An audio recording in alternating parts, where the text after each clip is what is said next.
90 empresas, 40 de ellas creadas en un solo día, forman parte ahora de lo que se le denomina estafa maestra panista en Baja California. Y es que con ella se desviaron al menos, hasta lo que se sabe, 1,000 millones de pesos, 1,200 millones de pesos, andan en esas. Estamos aquí desde Cancún, mi nombre es Ivette Gess y volteamos a ver, además de los temas coyunturales que nos traen vueltos locos con esta detención de Genaro García Luna, que fue jefe titular de seguridad en los sexenios de Vicente Fox y de Felipe Calderón, lo que nos está dando la conclusión de que estábamos en manos prácticamente de bandidos uniformados, porque recordemos que la acusación contra García Luna es narcotráfico y bueno, esas son palabras mayores. ¿Por qué? Porque es entonces desde el poder. Pero dejemos a un lado, porque toda esta coyuntura ya hay muchas noticias al respecto, y volteemos a ver este tema del que les estoy comentando, que 90 empresas, 40 de ellas creadas en un solo día, forman parte de esto que ya se denomina la estafa maestra panista en Baja California, y desviando con ello 1,000 millones de pesos. Y es que emitían facturas falsas, pero no más, 40 empresas. ¿Y qué les puedo yo decir? A mí sí me interesa saber qué servidor público desvió, quién robó dinero de la hacienda pública, del presupuesto público. O sea, son recursos, nunca lo olvidemos, son recursos que provienen de nuestros impuestos. Hay quienes dicen a estas alturas, ya estamos cansados de estar escuchando tanto desfalco, tanto fraude a la hacienda pública, qué tal o cual desvió, qué tal o cual defraudó. Y ya solo veamos hacia adelante. Y yo digo, pues no, quien no conoce su historia está condenado a repetirla.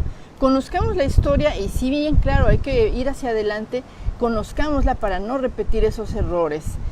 Al estar informados no solo existe la posibilidad de que busquemos que resarzan los daños, sino que al castigar y al sancionar, eso es importantísimo, al sancionar conductas delictuosas, se empieza a atacar verdaderamente la impunidad, que es la verdad uno de los males que más ha dañado a nuestro país. En palabras más sencillas, hay que saber que los servidores públicos que manejan el dinero de la hacienda pública, que ellos sepan que no pueden robar sin consecuencias. De eso se trata el que no haya impunidad, porque de no tener consecuencias, de no tener sanciones, pues claro que es la mejor invitación a que sigan robando. Acabemos con ello. Y yo creo que todo se puede al mismo tiempo, castigar a los rateros y trabajar hacia el futuro. Son dos acciones que sí combinan perfectamente. No estemos nada más enfocados en una o en otra, pueden ser las dos. Conocer qué funcionario público cometió qué delito, de qué partido venía, qué partido político importante lo sigue apoyando, eso nos da una pauta para que civilizadamente nuestra arma política, que son las elecciones, la utilicemos. Nosotros también podemos castigar mediante el voto. Ya lo hicimos en las elecciones de julio del 2018, ya vimos que sí resulta que no tenemos que acudir a la violencia ni a grupos armados que no dejan nada bueno para un país. Nuestra arma son las elecciones, así que sí necesitamos saber qué funcionario público desfalca, quién defrauda, quién roba y qué partido lo sigue apoyando para que definitivamente no le demos nuestro apoyo en las elecciones, que no vuelvan a ocupar espacios públicos. Y les comentaba esto que sucede en Baja California, es que recordemos que acaba de cambiar de gobernador y recién se descubre que el panista Francisco Vega, que ahora ya es exgobernador, practicó él y su equipo un símil a lo que conocimos como la estafa maestra. Recordemos que esa es una perversa triangulación de recursos públicos y la única es para defraudar a la hacienda pública. De acuerdo con lo informado, con el nuevo gobernador que tomó protesta apenas hace poco, este asunto incluye las 90 empresas que les comento y casualidades de la vida, el día que las crearon, ese día les pagaron. Digo, todos los que tenemos una pequeña empresa sabemos, y más si se llega a proveer al gobierno, que jamás en la vida pagan en el mismo día, y menos si hoy día creamos una empresa. O sea, es obvio lo que estaban haciendo. Y además, 40 de esas 90 empresas estaban emitiendo facturas falsas. Pues como les comento, pues no hay que ser un genio para saber cuál era la intención, que es robar. El cálculo es que con este modus operandi desviaron al menos 1.200 millones de pesos de esa entidad nada más. Estamos hablando de Baja California. Así pues, entre que tal vez se quiso mostrar muy eficaz el nuevo gobernador o quiso dar su golpe de relumbrón, como cuando entran algunos y lo hacen, no importa. El caso es que el nuevo secretario de gobierno de Baja California ya interpuso una denuncia en el Ministerio Público, que ese es el cauce que debe ser la Fiscalía contra el exgobernador panista Francisco Vega, por los presuntos delitos de falsificación de documentos, de cohecho, de peculado, de enriquecimiento ilícito, entre otros delitos. Y claro, como en todo robo millonario, hay involucrados, se pretende que son varios colaboradores, muy cercanos colaboradores. Se hizo entrega, según datos que dio el gobierno de Baja California, se entregaron 7,000 contratos ilegales en ese tiempo. Participaron, recordemos lo que fue la estafa maestra, es lo que quiero recordar ahorita con ustedes, porque tal vez algunos dicen, ¿y eso de qué era?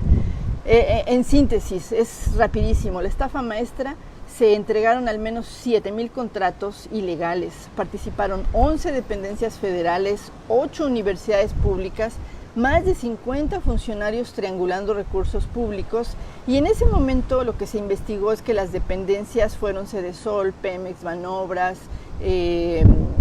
Registro Agrario Nacional, Secretaría de Comunicaciones y Transportes, Secretaría de Economía, o sea, fueron varias secretarías federales en su momento. Aunque pensemos que todo esto inició y fue la escuelita con Enrique Peña Nieto, pues no fue así. Según la investigación que está en este curso, por ejemplo, en Pemex los convenios empezaron a firmarse desde 2011, cuando ya Felipe Calderón era presidente, y continuaron en la gestión, la siguiente, de Emilio Lozoya, cuando ya era presidente Peña. Y todos estos datos recabados con solicitudes de información indican que desde 2010, cuando Calderón todavía era presidente, el gobierno federal ya había firmado hasta 2,000 convenios. O sea, en ese gobierno empezaron con este modus operandi que hoy día en el gobierno de Baja California están denunciando que así en chiquito, así como se hizo en lo federal, así en chiquito allí hicieron una pequeña estafa maestra, pero ahora los panistas. Vamos a ver en esta investigación que al final, ¿qué sucede? A veces es nada más un escándalo y luego no pasa nada, pero se supone que si ya no existe impunidad, que si ya no va a haber corrupción, sí debe de haber sanciones. ¿Y por qué sanciones? Porque todo este perverso modus operandi simple y sencillamente defrauda el dinero público de los mexicanos. Yo repito, la historia siempre nos da una pauta para conocer qué sucedió y que podamos prevenir para que no vuelva a suceder, especialmente lo malo, por supuesto, no volverlo a permitir. Sigamos informándonos, sigamos analizando la información, tratemos de obtener datos de varias fuentes diversas para que tengamos una opinión más formada. Ese es un buen ciudadano, un ciudadano que está informado. Nos vemos en una próxima. Los invito a suscribirse a mi canal, que se llama Aquí desde Cancún, con mi nombre, Ivette Gess. Nos vemos.